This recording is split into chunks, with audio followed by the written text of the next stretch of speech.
Recording in progress. Heard you're right where you belong. A sisterhood of power, fierce and strong. Welcome to the GGUA. Feel the magic flow. Here we rise, we thrive, we let our spirits grow. Greeted with a divine day, lifted up above. We leave you with light and love. So welcome. You're finally home at Divine Gypsy Urban Ashram. You're never alone. Welcome.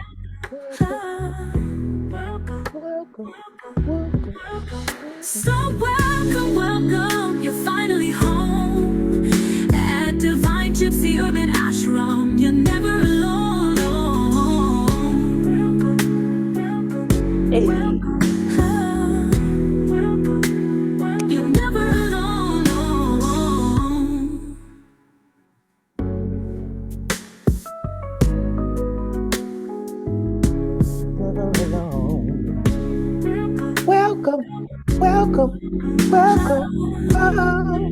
Welcome. Welcome To the ashram where your soul feels free. At Divine Gypsy Urban Ashram, you're never alone.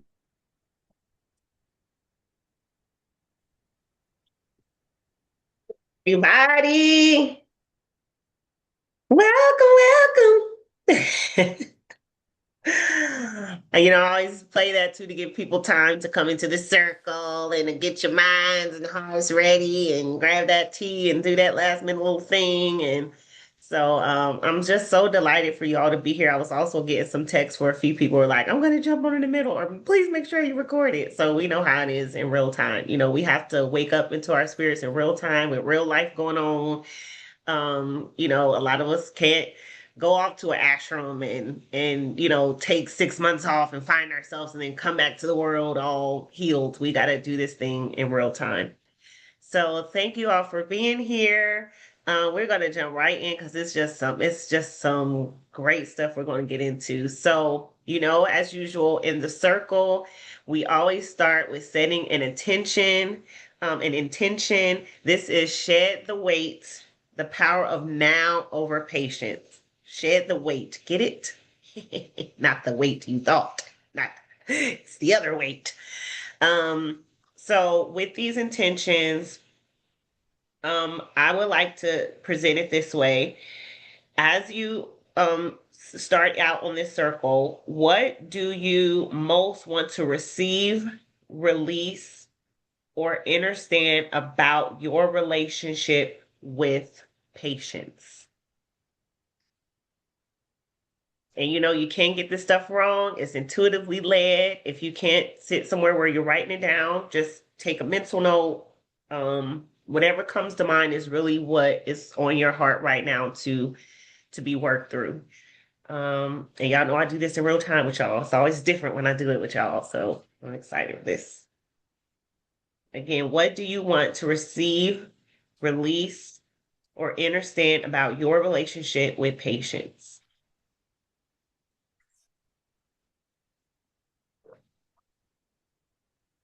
Okay, yay, somebody shared wanting things on my time, graduation, and my career specifically. Yes, we're gonna work through that today.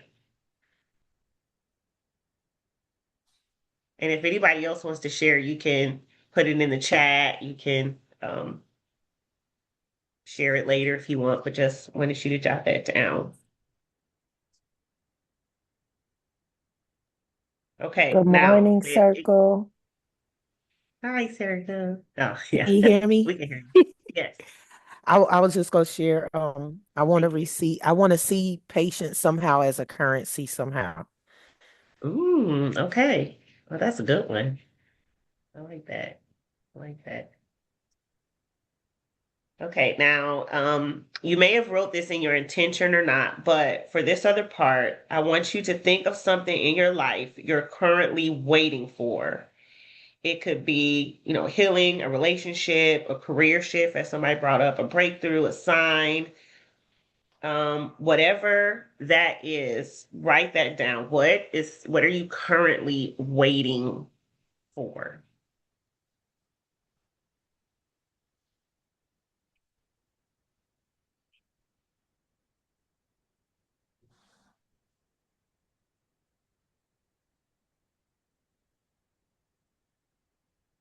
Anybody want to share? Breakthrough with research. Okay, that's a good one. That's a good one.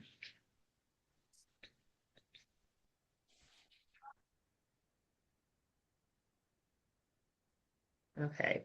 I mean, I go through this quick because I don't want y'all to have too much time to think and overthink.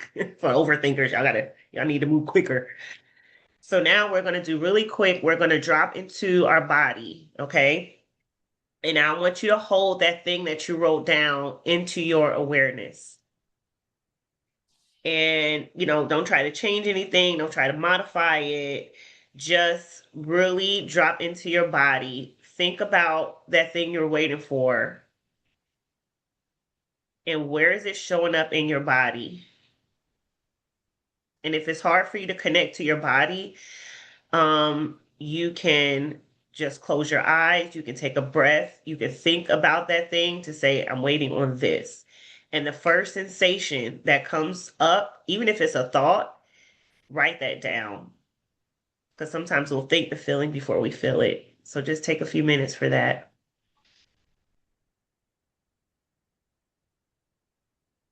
Oh, I felt that right away.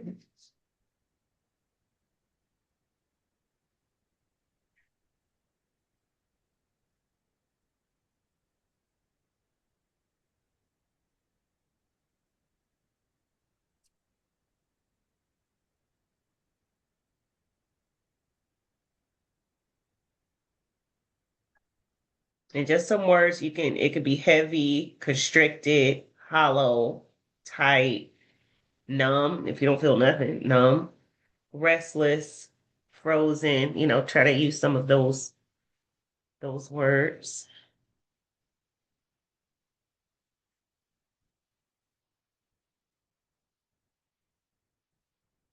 And for those of y'all that are just joining, we set an intention for you to write down what you wish to either receive or release or understand about your relationship with patients. So we had people write that down.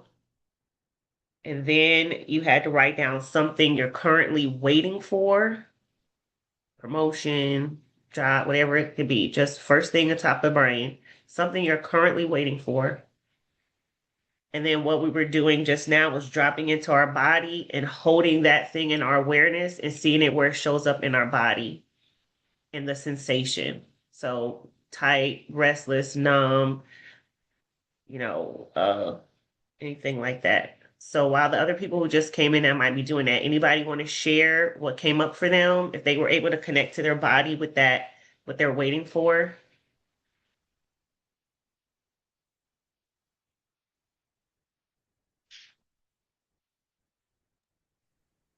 I can share. Thank you. I'm waiting for the money to be dropped into my account from the government shutdown. And I feel that waiting. I feel it. It was really hard to come to this, but it was hard to put it into words, but this is really where it was. It feels like it's right at the tip of my fingers or right just above my head, like right on the Mm, edge, right on my edge is where it feels like it's on the edge of me, like a almost mm-hmm, kind of feeling. And my ears also right on the edge of my ears. So I think mm-hmm, symptomatically, I feel like my ears feel a little stopped up and I mm. feel just a little on edge, I guess. Okay. My I love nerves, I that. guess. I feel it in my Yeah. nerves. That's where Edgy. it is Feel a in my little nerves. edgy. Yeah, it's in my nervous system. Okay, that's a good one. Anybody else want to share?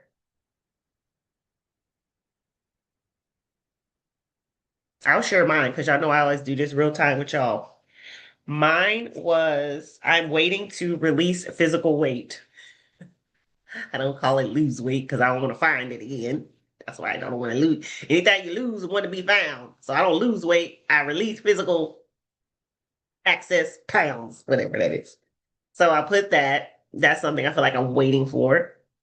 And the words that described that was in my body, it was for sure in my stomach. My shoulders went up. Um, and then I realized I feel irritated. I felt frustrated. I felt like angsty too, like restless. Like my fingers started doing this kind of thing, which I realized I didn't know I do. And then really my stomach, because I got a nervous punk stomach. So my stomach instantly growled. And for a second I thought, well, maybe because I just haven't eaten. I'm like, oh no, I just follow my body. That's really its reaction when I'm thinking about I need to release physical weight. I need to release physical weight. Like so I was saying it over and over in my head so my body would really respond. And so that's what was happening for me. Any people are coming in now. Anybody else wanted to share what their experience was? And as you share it, maybe the people just joining will kind of get an idea where we are. Okay, we're going to do the second part of this. I promise it's going to come full circle. So now notice the thoughts. Now while you're holding this feeling of what you're waiting for, it's in your awareness. It's you're holding it in your body right now. You've experienced the feeling. Now, what thoughts come to mind about what you're waiting for? So, what stories, what any ideas, just what comes to mind now that you're holding it, the thoughts that are attached to what you're waiting for? Write that down or again, put it in there. Yeah, thank you. Somebody put in the chat to anxiousness. So, what thoughts, stories, or fears surfaced about what you're waiting for?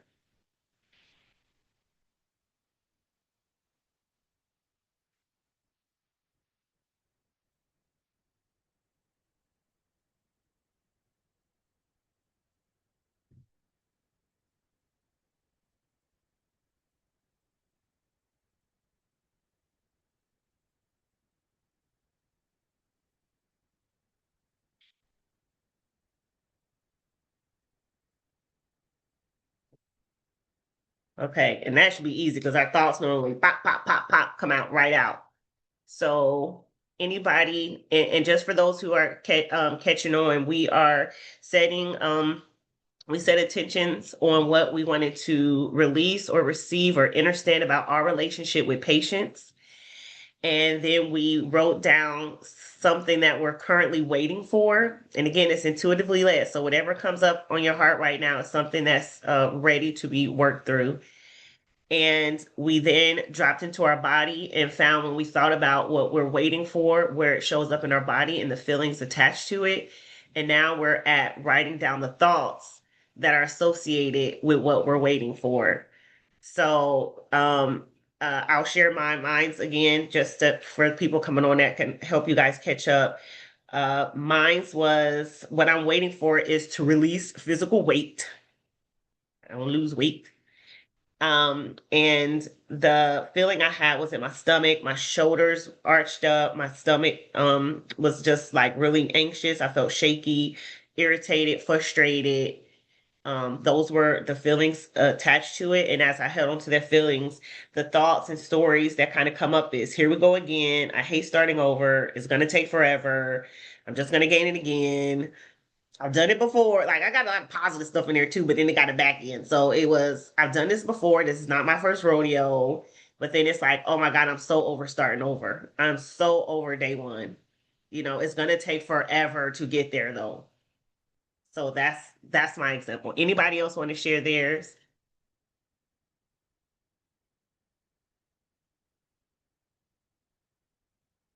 I'll share mine. Thank you.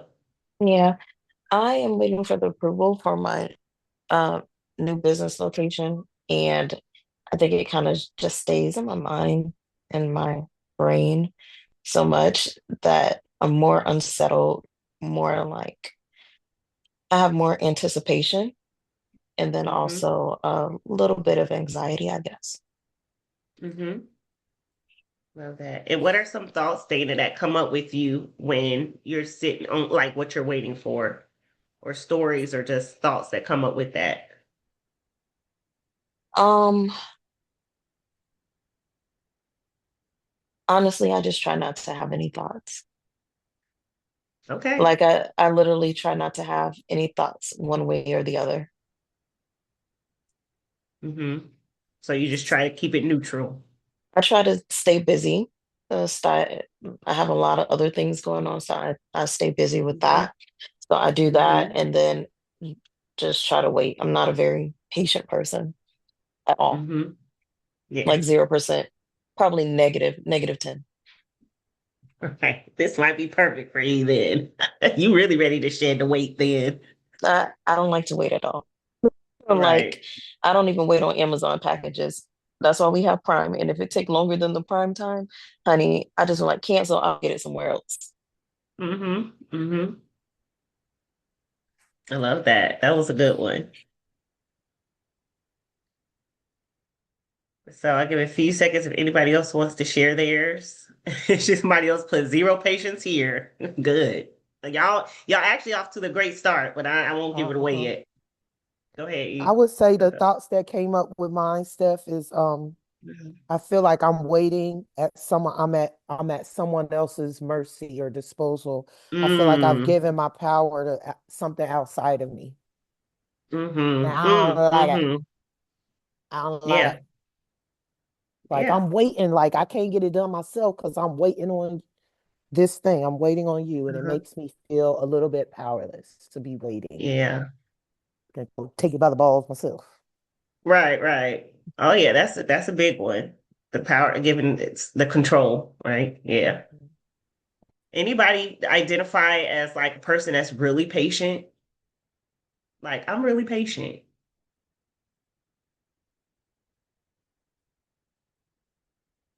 I ain't trying to tell people's business, but based off people on here, yeah, I'm gonna make that as a no. Not to put all your business outside. Okay, well, let me tell you, if you struggle with patience, somebody put, yeah, in certain areas, I'm really patient. Yeah. So I'm gonna let you guys in on the good news. If you struggle with patience, if patience is not your jam, congratulations, you're actually closer than you realize to where we're gonna arrive today. So normally people will say, oh, that means that's something to work on, right? Anybody else felt when they were like, I have zero patience, I don't have patience. It is something innate in you was like, it's not a virtue. It's not like a good thing. Like you're not saying it like, oh, I am not patient, right? As if you were saying like I'm patient, like I'm very patient. You say it with confidence versus nobody said it with the confidence like, oh, I have zero patience. It's yeah, I have zero patience. Like good job, me. No, it's normally like because we've really been taught subconsciously that patience is a virtue. But I like to present this question to you today that what if in this idea of patience being a virtue, it also cost us or allowed us to sign up to suffering. So I'm gonna give y'all a little, y'all know I love words and I'm big on words. The word patience comes from the Latin pati, which means to suffer and to endure. The word in itself means to suffer. We are choosing suffering, right? Suffering. I'm not talking about a physical suffering. I'm talking about mental, emotional suffering. Not like, you got injured, your foot, you having surgery, you got, that hurts. I'm not talking about something that hurts or painful. I'm talking about suffering. Suffering is an internal dialogue, it's an internal psychological, emotional, and mental experience. And that in learning that patience is a virtue, we are also saying that suffering is is a virtue. So, some things I jotted down that I wanted to make sure that I came to my arrival with this is patience as endurance puts life on hold and we defer joy, a worthiness and peace to future moments. It creates low grade anxiety, which many of you say y'all experience in your body. So this is not me telling you, this is what you've experienced. It's a heaviness. And uh, it can feel weighted. And yeah, that's what I put for there. So presenting that as patience, now when you think of patience, replace it with suffering. So when someone says I'm being patient, say I am suffering. And if that's not a choice, right? So when I arrived at this, I realized that I was a patient of patience and the diagnosis was resistance. What is it that I'm really suffering, right? When you are a patient of patients, think of a patient in a hospital, a patient, right? I am a patient of patients. I'm a sufferer in the suffering. I know it sounds crazy, but stay with me. And so the suffering part is the antidote or the prescription to the suffering is being present. It is being in the now. It is not waiting for this thing to come. It is saying right now, in the here and now, is good enough and it's all I need right now. So when I started working on how do I, again, stop being a patient of patience, how do I stop being the sufferer? What is causing me to suffer is because I've delayed my joy. I have delayed the very thing I want. And it's the resistance of that that is really causing my suffering. It's not necessarily the waiting, right? So it's not necessarily, it's like she said, where Amazon package, right? You're ordering something and you know it's gonna come. That part of enduring and suffering, right, is the part that we don't like, right? It's the in the middle. So when we're in the middle, we're anticipating, right? We're in it's the anticipation and it's coming that we want to get there. But if we're really present and we're really in the now, we won't have that suffering because now is the only moment that really exists, right? It's not this future thing that's on its way. And then we've learned to just suffer until it gets there, where we could just be here and look around and say, like, we have everything we need. So I want to stop there. Just any thoughts or anything coming up with you about this idea of patience not being a virtue. And I know some of y'all gonna feel like it's like I wearing don't, your pants on backwards today, but yeah, I mean, this I this understand what you're saying. We do have everything we need. It's like, but whatever you're waiting on, you just want it. It's not necessarily a need, it's an mhm, absolute want. So I guess it is more being present. yeah, because you got to think in that moment of wanting, it is actually robbing you of something, right? It is robbing you of what is here and what is now. And it feels like we're always chasing and we're always going, and our better day is later, and our payoff is somewhere else. And right? And so it makes this thing of joy and happiness and peace and healing that we can be in it and enjoy the in it part. It has to be there. And so I wonder, what are we missing because we're not in the now, like we're not aware of being in it, like what jewels, what things, what part is that in it that we feel the suffering somehow has to be part of it. Do we feel like the suffering will make us enjoy it better? I don't know. Does it feel like the suffering will make it worth it, or I had to earn it? Is it going to make us have, is the happiness going to be bigger because we suffer for it? Oh, what do you think? Oh, I love it. Somebody put what are we missing? Oh, let me read that because it popped up. That was really good. She put, what are we missing here? Because we're focused on there. Good question. Yeah. And so y'all know coaching is all about asking these questions. So I have a couple questions and you can either jot it down, you can share it, you can reflect on it later. But when you felt you were I don't know, we talked, it was,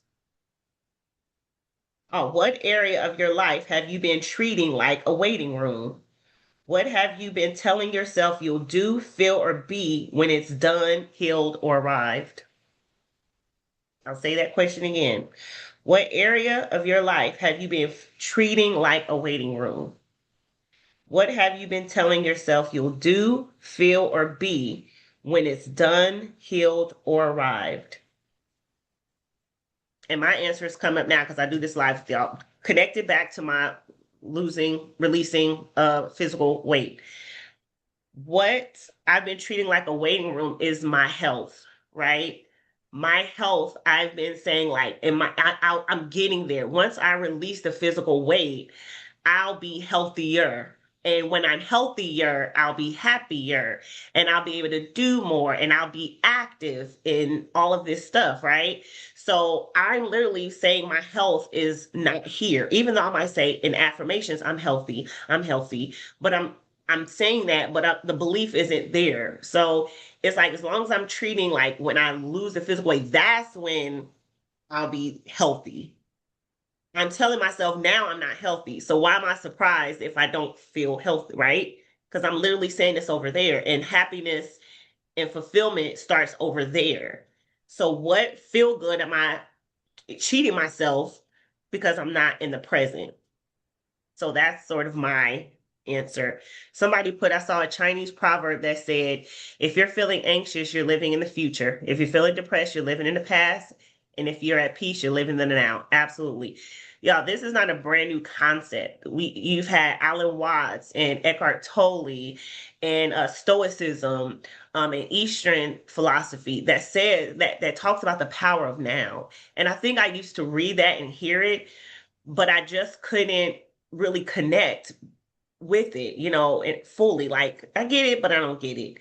And I couldn't really see how it was robbing me or actually keeping the suffering emotion and cyclical. Like the suffering keeps coming.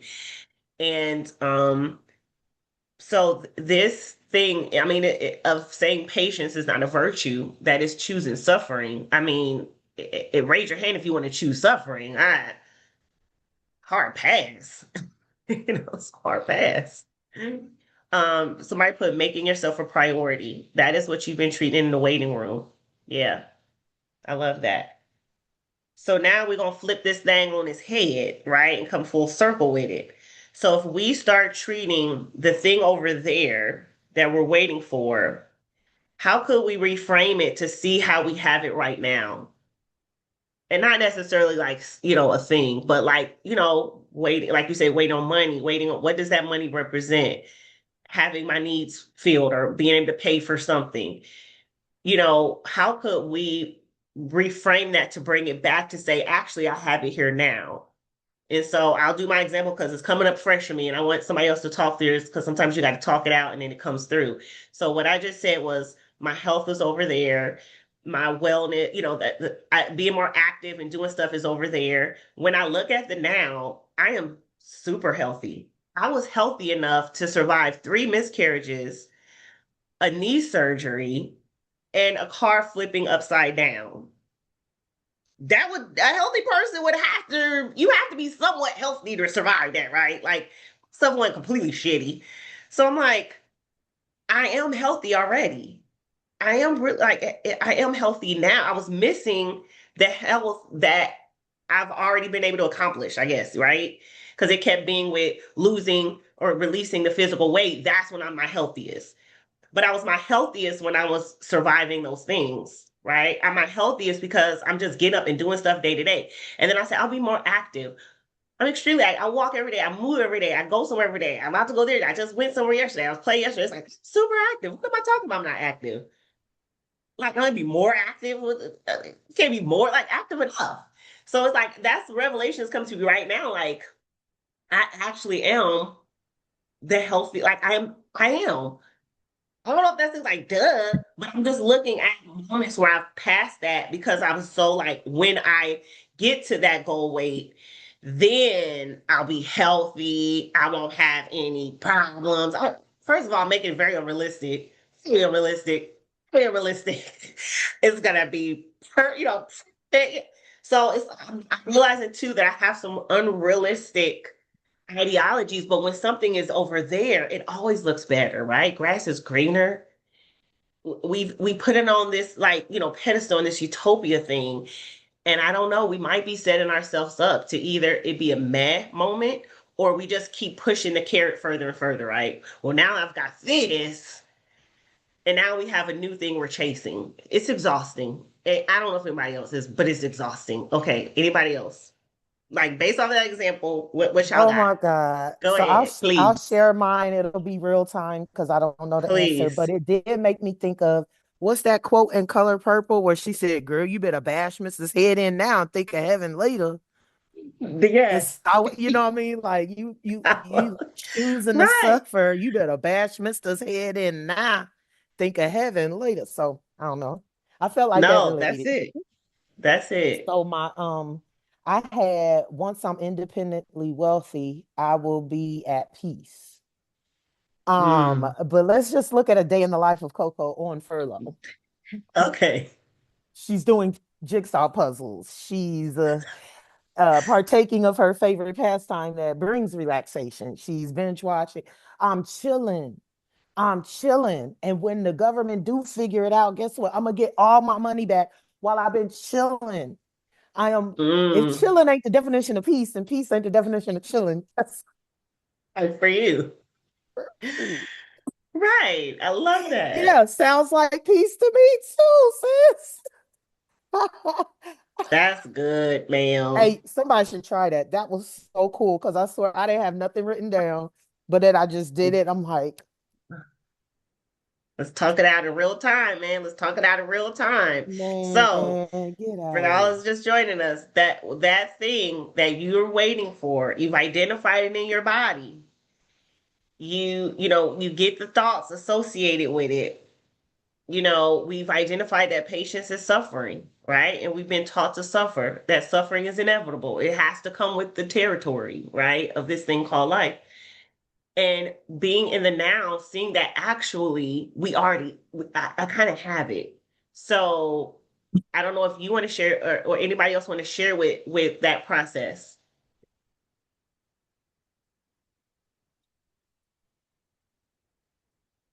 And Dana, I mean, I don't want to put you on the spot, but like, even like you said, you're very impatient. You hate waiting.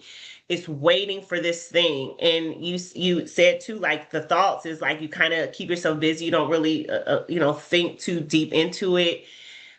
Is there any way on that, what you were saying you're waiting for, you can see it as something you already have here now? And if it's an object, create what the object really represents for you. So it's like this Hi, space babe. represents blank for me, like the promotion represents accomplishment for me, right? The, building When or you put the the real clothes in the estate. dryer yesterday, did you start it? Do you remember? Oh, sorry, that's Kina. Kina, you took yourself off mute. Something's in her Can dryer. you hear She's gonna me? be laughing at her. Huh? When you put the clothes in the dryer last night, do you remember actually hitting start? Okay, I'm about to get muted. Yeah. She don't. I know she don't realize she owned it either too. So that's funny. It happens. It's technology world. So, but Yes. yeah. Mm, Go ahead, Dana. yeah, I was listening. I think yes. Okay, so you're right. I do have everything that I need, and it's just one more goal that I wanted to accomplish. And I've already accomplished it, yes, but I want to do it again. I'm just that type of person. So, Mhm. does it take anything away from what I've already done? No. Does it really provide anything I haven't had? No, maybe, who knows?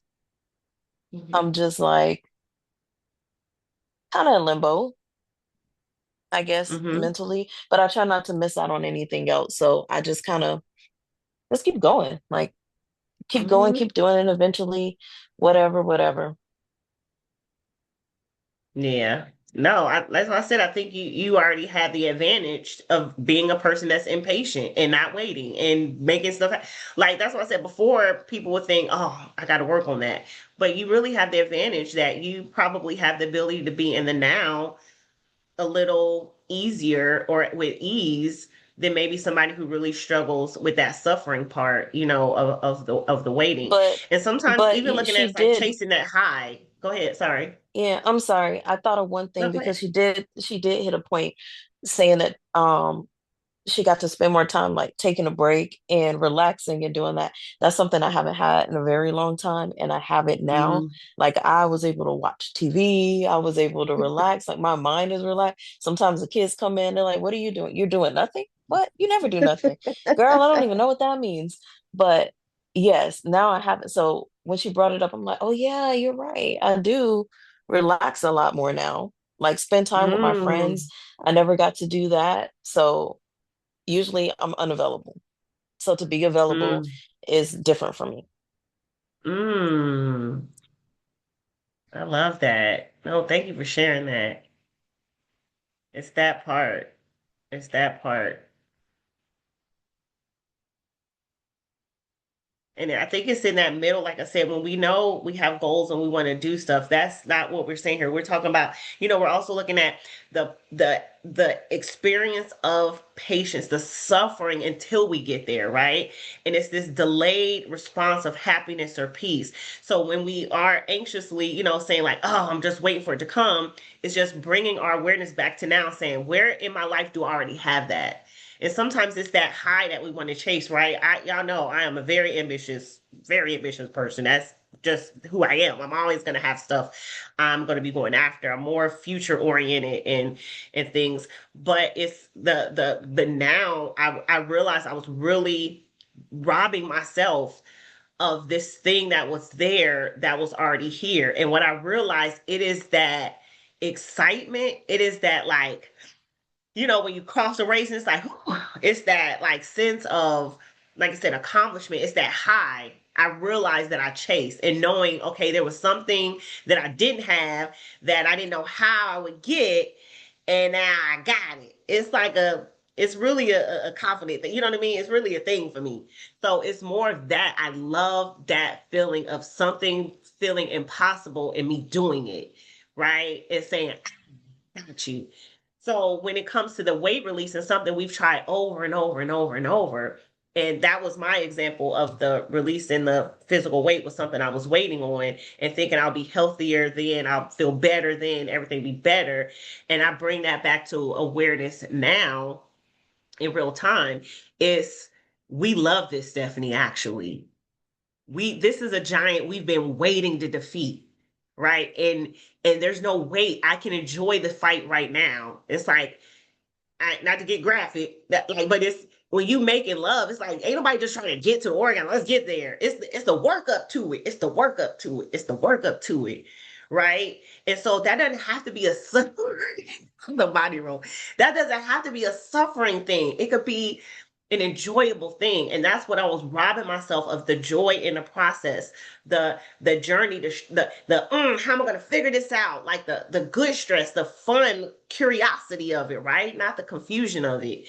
And so when I come back to now about that, it just grounds you and it centers you to say, but this is this we live for, Stephanie. At the end of the day, let's not kid ourselves. We can't wait till we figure out how we crack this nut.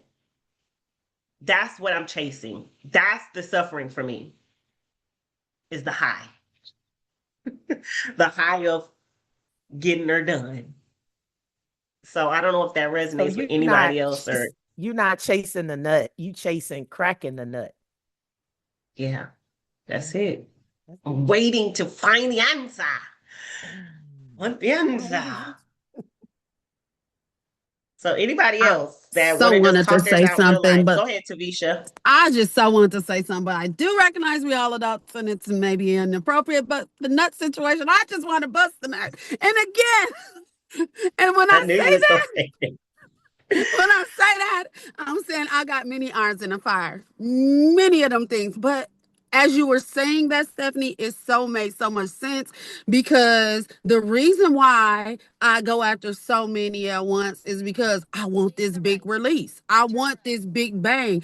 I found out at one point in time, I'm never satisfied, because I get over one accomplishment. Okay, thank you, Lord. And I'm moving right along to the next one. I don't like that feeling of complacency. Even though I love stability, I'm still like, okay, I don't want to sit and twiddle my thumbs. So what does that look like? If it's serving, if it's, just getting in where I fit in, like I'm never satisfied with just emptiness or achieving one thing. Thank you, Lord, for allowing me to see and achieve this, but on to the next. So I'm just trying to get that I was trying to really, and I realized I put myself, it is self-inflicted because some of the things it'd be like, oh, that's a little far-fetched. But then when I see it come to pass, I'd be like, but you did it.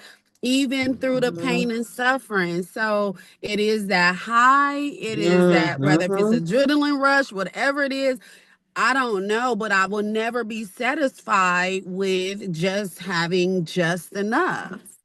And hey, So, you're in school now, right, Tavisha? oh yeah, You ever stayed up late working on a paper that had a certain amount, 5 to 7 pages, and you don't waited to the last minute and you up till 11:59, but then you posted. And it was how? kind of some suffering because you trying to write the paper while you tired. While I don't feel like reading this article, but also I'm interested. But it's a suffer. It feels like suffering when you writing a paper at the last minute, right? But then when you get that grade back and it's an A, how that feel? Yes. That's Oh that my nut you look God. in the pot. That's that nut you Exactly. look in the bus. So it's Exactly. like when I'm Yes. writing that paper, but it's like it's not suffering. This is me doing the things to get that rush of that A. Cause I'm gonna turn in a Yes. good paper because I'm gonna get a motherfucking A. You know Say what I mean? that. Yes. Cause I'm gonna bust this nut. That's why it Yes. hurt. Yeah. Otherwise, I just throw it in GPT, get that C and keep it moving. But I'm gonna suffer. Suffer Mm. is now in air quotes. Suffer isn't it Mm. really suffering because It's real. I signed up for this.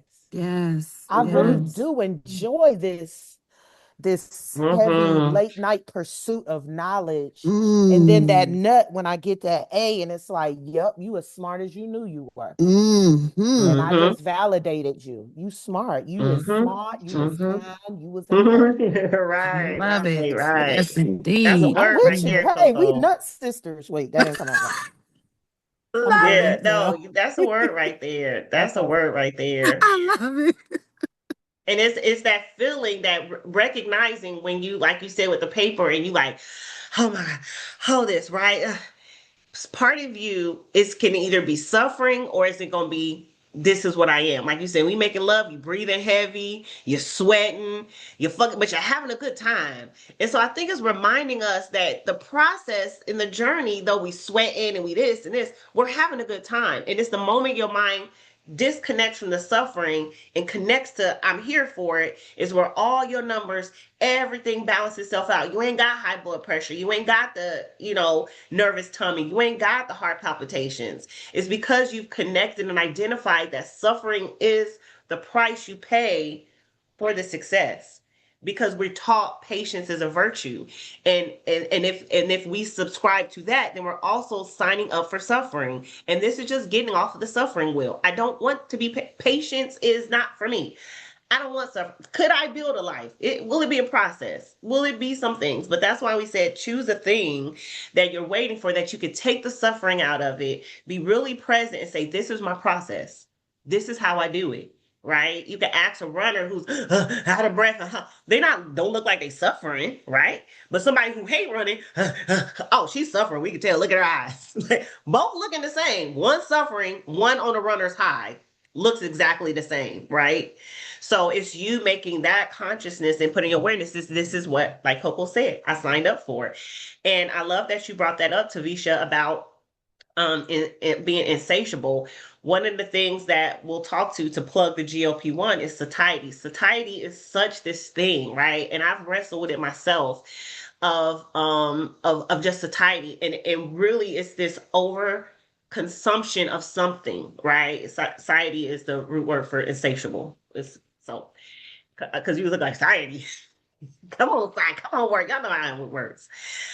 But it's really this overconsumption of wanting something so more, of not realizing the reserve we already have of it. That's what being in present realizes. I actually am already full.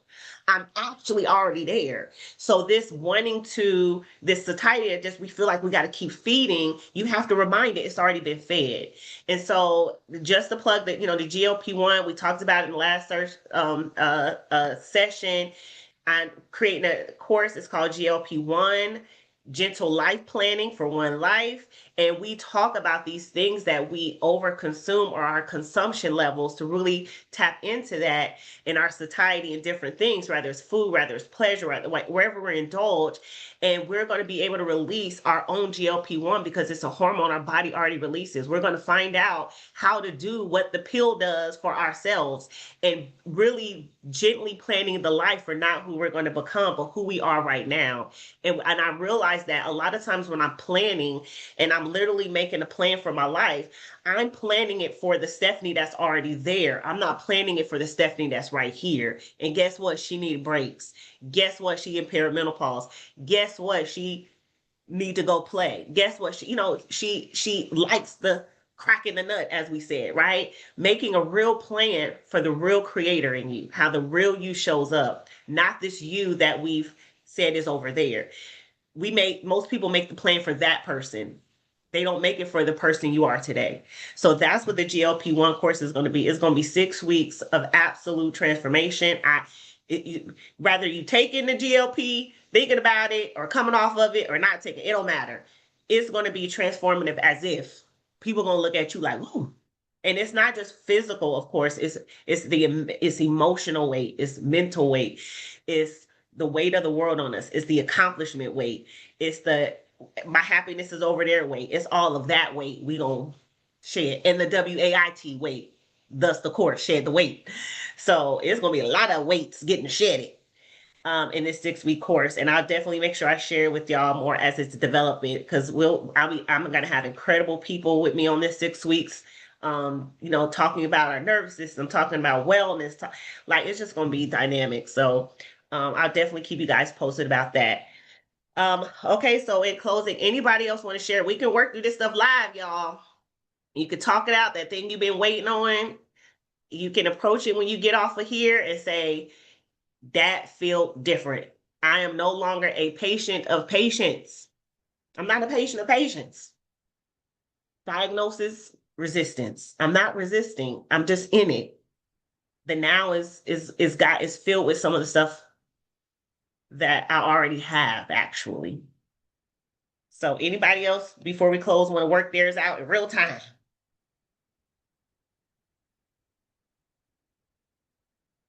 And I know, I know she Shady had put in there too about school and about research, right? And wanting to get it done and kind of like, but it even sounds like when you do it, it's a suffering in this process. And so how could you acclimatize that and turn the suffering of like, to right? And I can only imagine, and those of you who have got masters and PhDs, maybe y'all can weigh in on this, give her something to say, man, if I could have transferred that suffering, into really something that I could lean into and say, this is my way, and this is how I create, to make it a little bit more joyful. Like the happiness and accomplishment isn't over there. It's here. Y'all know I was a college dropout, so I have zero advice on that. So, I have been working very hard to change my outlook or shift my perspective on me getting my master's PhD. I think because my journey has been so strenuous and so like uh I'm comparing my undergrad experience to this program. And because it only took me, I was supposed to get my degree in 5 years and I got it in 4. It's just like, okay, I know I'm smart and everything else. And so getting this degree has challenged me in ways that um has stretched me in every area possible. And so I think because I'm so used to having certain study habits and accomplishing things the very first time, now I'm actually having to try. Now I'm actually having to like tailor my life and separate myself and really like put in work. And I've never had to do that. So now I'm just like, Mm. like I told you, I'm in my I guess, caterpillar season to become a butterfly. And now I'm okay with trusting the process because I do see the fruits of my labor paying off. But it's just I'm ready. I feel like I'm ready. And I'm tired of, I feel like I'm waiting to exhale. I've been in this Mm-hmm. same position, same merry-go-round for forever. And so it's Mm-hmm. just, hey, when is my moment? When is it coming? When is it? But now I'm starting to see like I've gotten a lot accomplished. I'm just going to have to walk this thing out. And when it's my time, everything will align when it's supposed to. But I really just have to trust the process and know that I'm taking the steps that I need to every day to be able to get me to where I want to go. So just being patient. No, um, we're saying don't be patient. um, Shady, that's the whole thing. Don't be patient. Don't choose suffering to go through this. And don't trust the process. Enjoy the process. The trust ain't the problem. The trust ain't what you not enjoying, is not making you not enjoy it. You have faith so you know, okay, it's gonna happen. mhm. So I don't feel like your trust is your beef with the process. It's that you can't enjoy it. Like Yeah. again, when you get busy making love, you sweat, you tired in this, but part of you's having a good time. So where in this process can you realize this is I'm having a good time. I'm not it's not the suffering. I don't have to suffer through it. Could that be a thing? And like you said, when you say these things like waiting to exhale, the joy is another day. This is what's robbing you, Shady, of right now. The woman you are now that is resilient, that is doing this great work, that is, she's missing out because you keep looking for the Shady that already gets it, and then that she's the cool Shady. No, the Shady that's going through it is the cool Shady, and she's being robbed of being with you right now. She's like, I want to have a good, I want to enjoy this. I don't want to suffer it. Because guess what? Suffering doesn't make that thing you get any better. And that's what we've been told. Be patient, patiently waiting. Once you suffer through and you get it, it's going to make it all worth it. How do we know? We haven't even got a chance to get to something without the suffering. What if it's actually 5 million times better? And we've been shorting ourselves because we've subscribed to the thought we gotta suffer for it to be meaningful. In relationships, oh, you gotta suffer in a relationship, and then when y'all finally get there, it makes it that much sweeter. Or we could not suffer. Is that an option?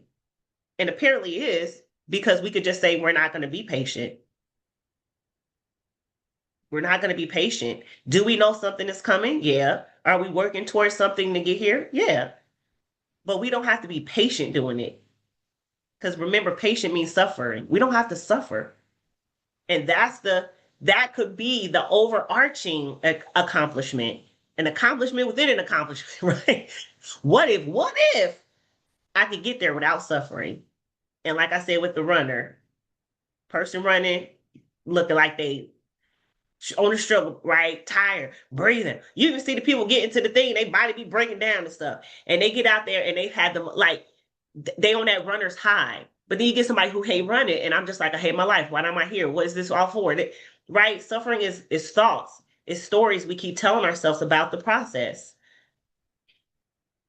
And this is a bold thing. I mean, it's a thing. It could or could not work for you. But I love that. Thank you for sharing that. I would love for you to enjoy the process and not so much trust it. I don't think trust is the problem here. Because it's like I think trust maybe comes as when you start to think like it's not going to happen. I don't believe in it. I don't believe in myself. Maybe you need, even then I wouldn't say you need to trust the process. You need to trust yourself. The process is not a thing that needs to be trusted. It's just a thing you're in. So the trust might belong to you, or trust the universe, or trust God, or trust, something else. But the process is not what needs to be trusted. I guess maybe somebody else would say it, because I never understood that trust the process saying. It always felt weird to me. The trust the process is something we get a lot in the church because that culture celebrates suffering. So Hmm. it aligns with that a little bit of, you know what I mean? Okay. Yeah. Because that belief system does tell us that Hmm. we're more worthy if we suffer more. That Hmm. when it finally, it's literally the whole concept, after you die. Like back to bash Mr. Head in now, think of heaven later type. Like all Mm-hmm. the goodness comes after all the suffering. So it lines up with that. Like trust that all this Mm-hmm. suffering lands you in a good place. So it's like that's Mm-hmm. where we got it from though. I love that. And then parting, because we got a few more minutes, because I like to leave it open for open discussion after this. I was actually had the pleasure of speaking with someone who survived the Tulsa massacre, which we know is Black Wall Street and stuff like that, right? And survived. They actually stayed in Tulsa after the massacre, and they were one of the first founders of Greenwood, which is in the area of Tulsa that was Black Wall Street, the Greenwood community, and had a Black businesses. It thrived. It did absolutely incredible work. If you know about anything about that community, they were forced to be segregated, so they just built within themselves, right? Businesses, they had theaters, they had hotels, I mean, it was a thriving Black community. Black women were in business. It was absolutely prime. It was called Black Wall Street for a reason. And after the massacre, a lot of people were displaced, of course, right? They all moved and then some stayed. And after a while, people started rebuilding and rebuilding. And so in talking to the survivor about it, it's like, how could you stay and rebuild? Well, you didn't have fear like they're going to take it again. They're going to destroy it again. They're going to, like, was that terrible? Was that, they were like, no, because I was in a space, like, though we were building it from scratch, we were doing this stuff, we had so much joy, even in the hard, or even in the difficult, or even we didn't know, because we had hope. We were building something. It was something we wanted to do. And then so when it all was taken away during the massacre, and then people were displaced, and then people gravitated, came back to rebuild. I'm like, what is that in us as of Black women or Black men and people of color that just have this resilience to just keep going? And I remember asking specifically, which is funny, before I even had really came through with this course, was like the suffering. And he was like, no part of me ever suffered. I never suffered. And I said, well, how could you not have suffering? And he was like, because I had hope. And so then I started thinking, could the antidote for suffering be hope? And suffering is a mindset. And then even a book by Viktor Frankl, which was a Holocaust survivor, he was a psychologist, and he actually studied suffering, and he realized that the reason why some people would make it and other people weren't, even though they were all subjected to the same conditions, is he realized those with hope could make it through versus those who didn't have hope. So I put those two together, and hearing that he said, no, I didn't suffer. I said, but you got this and this, that's nothing. He's like, no, suffer. What was it difficult? Was it a challenge? Was it, all of this stuff? Absolutely. But at no point did I suffer because I wanted it. I had hope for it. I had seen it happen, and I knew it could happen again. And so that bridged it where he didn't have to suffer. And I thought, wow, you would think anybody go through suffer, but suffering is an internal experience. It's nothing somebody else can put on you. It's something that you take on. And so he was like, hope took place of it. And I thought, wow. So I just wanted to share that story with y'all as we close, and just open it up for anybody either to share, in their intention, that they started off with, um, if that intention was met or got close to it, at least in this session. And I love Jessica put in the chat, suffering is optional. It is. And I'm like, and if you choose it, does it really serve you? It's okay to ask things back to say, is it serving you? If it is, keep going. But if you get to a point where it's not really serving you anymore, and it's not really worth it to take it along with you, might be worth reevaluating. And now hey, there is an option that I could just choose not to be patient.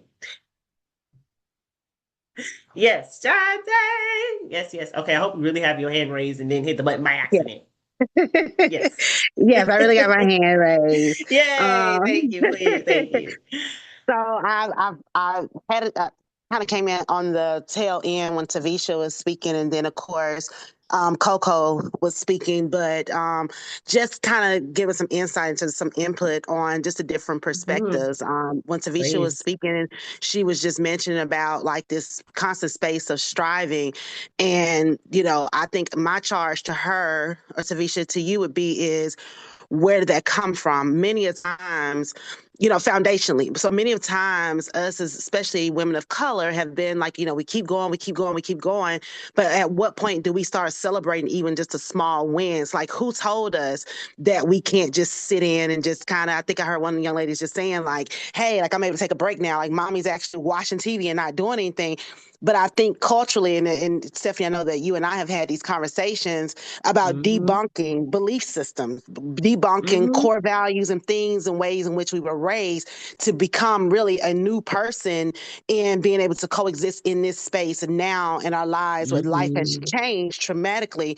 And the reality of it is that our parents and ancestors and people like that, they handled things in a way in which they were taught and they were raised, and they didn't have Mhm. other options and things to be able to relate to, or more information, or things to read, and just things to put our mind in a different space.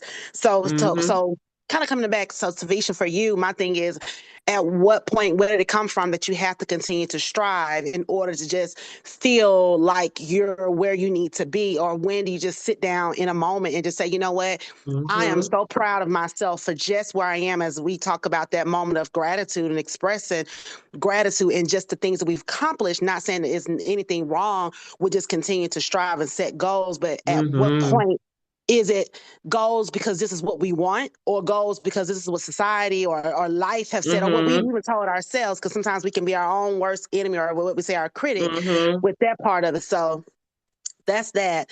And then when we talk about, how we trust the process, I know that, Coco was just mentioning sometimes is, or has been, churches like, oh, you just trust the process. But I think it's not just trusting the process. I think it's just ultimately how you get through the process sometimes and what you do with it. Mhm. Do you celebrate, or do you feel like you're suffering through the process? Because it kind of goes back to changing your mindset. I know for me, and Mhm. just the different things that I've gone through in life, when I've changed my mindset around how I perceived it, it changed my Mhm. whole life completely. So although, Mm. as my friend, I am in a whole season of transition, but because I feel that my transition is new beginnings, I'm super excited. It is Mhm. actually cultivated, and life is honestly becoming how I feel about this process. So if it Mm. is, I'm feeling negative about it, I'm down and out about it, I'm like, oh God, what else is gonna happen?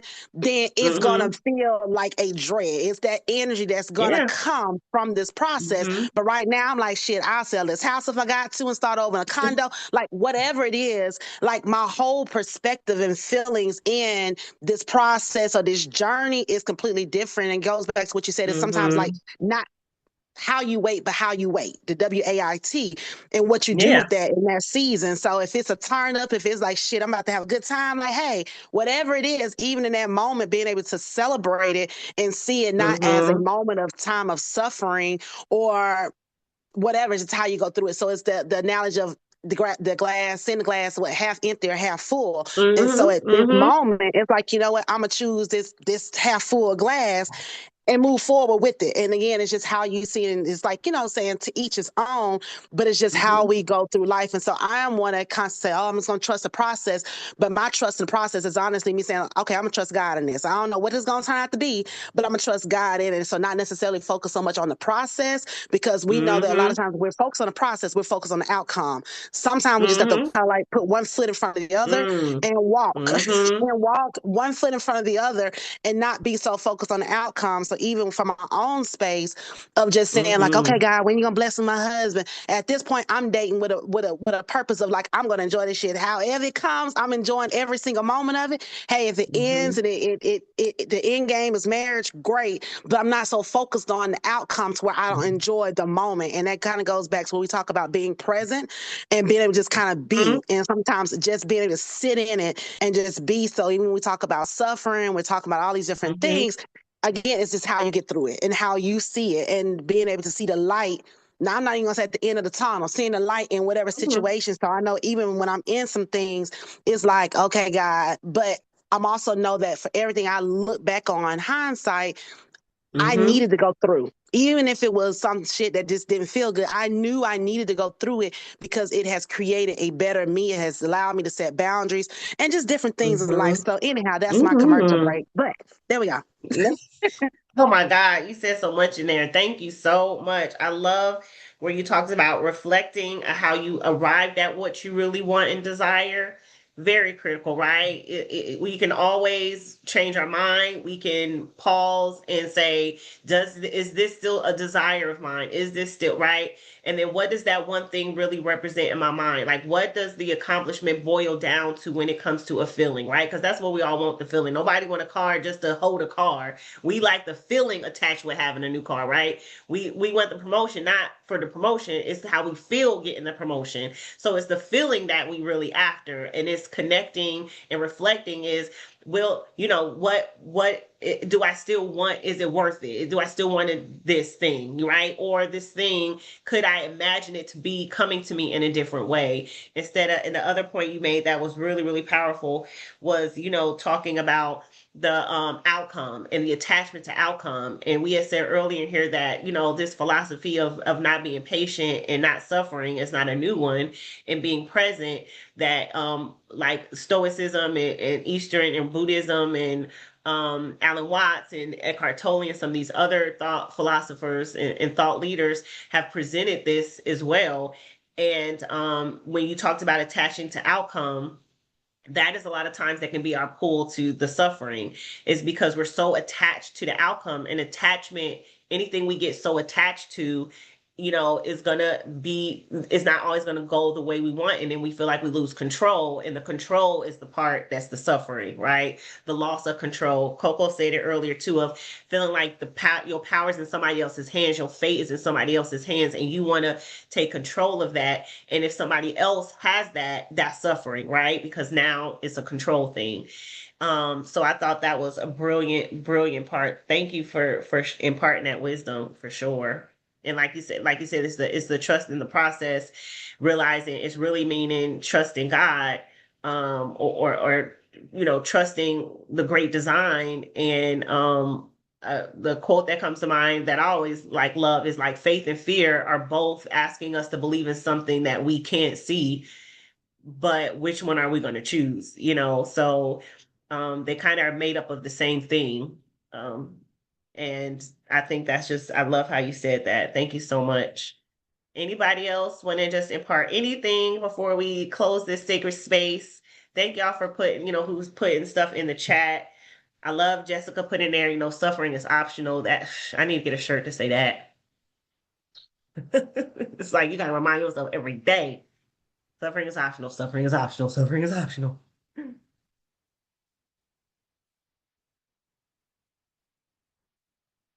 Well, if it is nothing else, thank you all so much for just sharing your attention in this space, offering, to other people. And I hope your journey with, your relationship with patience, as we talked about starting off, of setting that intention, that at the end of this circle, you understand or understand your relationship with patience a little bit better, and that you can find some area in your life where now you can celebrate being impatient.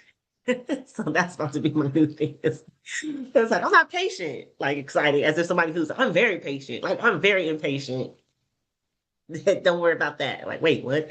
As I'm about to go to the airport in Atlanta. But I'm gonna work on magic. I'm not gonna be waiting. So that's what people like, the wait lines. I don't wait. Waiting is a choice. It's a mindset. I'm not waiting. So I'm just taking a foot in front, like Shantae said, one foot in front of the other. It's gonna happen. I don't have to have that waiting, right? And I know I'm gonna look at people in the line, and I'm gonna actually look like who look like they suffering and who look like they not suffering, and we all in this line. Some of us is suffering, some of us ain't. And it's our circumstances, it's the stories we tell ourselves, it's the inner world that is choosing that. And I'm choosing not to suffer. So I have I don't care about the wait lines at the airport, because I'm not going to be waiting. So I know it's out there, but it makes me feel good in the inside. Thank you all. Those who have tuned in later in this video, I would love your feedback. Definitely share the comments. Send the emails. I always get such great emails and texts after people watch this video and they chime in and all this stuff. And I'll check with everybody over the next week who was here live to just see how this circle may have shaped or formed or connected you with your relationship with patience. So thank you all. We close this space with light and love. Thank you all so much and have a wonderful, wonderful week. Bye, everybody. Shake hands. Bye, everybody. Spirit fingers. Spirit fingers.